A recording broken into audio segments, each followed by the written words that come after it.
আজকে হাঁসের মাংস রান্না করব। দেখুন হাঁসটা কেটে বেছে ধুয়ে নিয়েছি।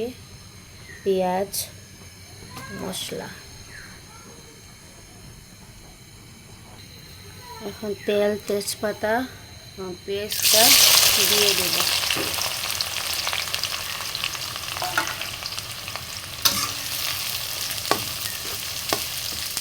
পেঁয়াজটা ভাজি হতে হতে মশলাগুলো নিয়ে নিব। পরিমাণ মতো হলুদ গুঁড়ো, আমি কিন্তু ঘরোয়াভাবে রান্না করব। তারপর দিয়ে দেব মরিচ গুঁড়ো, পরিমাণ মতো সব কিছু দিয়ে দেব। তারপরে ধনিয়া গুঁড়ো,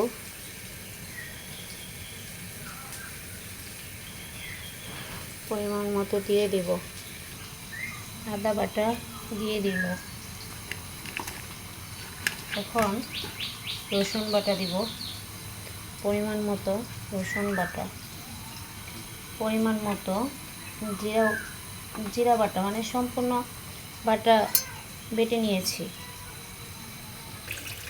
সবগুলো একটু জল দিয়ে মিশিয়ে নেব।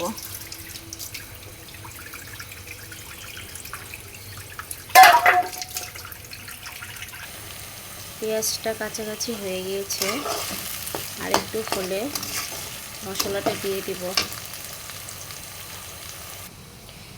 এইটুকু হাঁসের মাংস নাকি 700 টাকা, ভাবা যায়।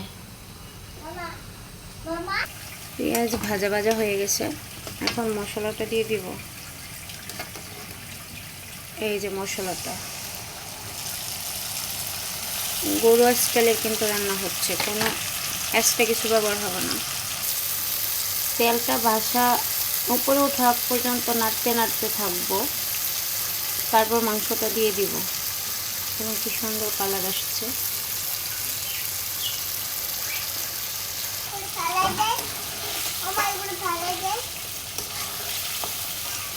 প্রায় কষাকষি শেষ হয়ে গেল।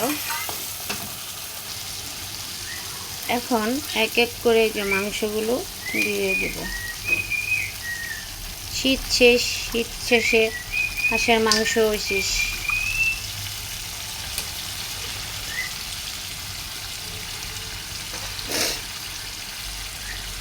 হাঁসের মাংসগুলো দিয়ে নাড়াচাড়া করে তারপর ঢেকে দিব। না হওয়া অবধি আমাদের পাশে থাকবেন, কষ্ট করে সবাই। মাংসটা এখন ঢেকে দিব, আস্তে আস্তে হতে থাকবে। তারপরে লাস্ট লুকটা আপনাদের দেখাবো যে কেমন হয়েছে। দেখুন কালারটা।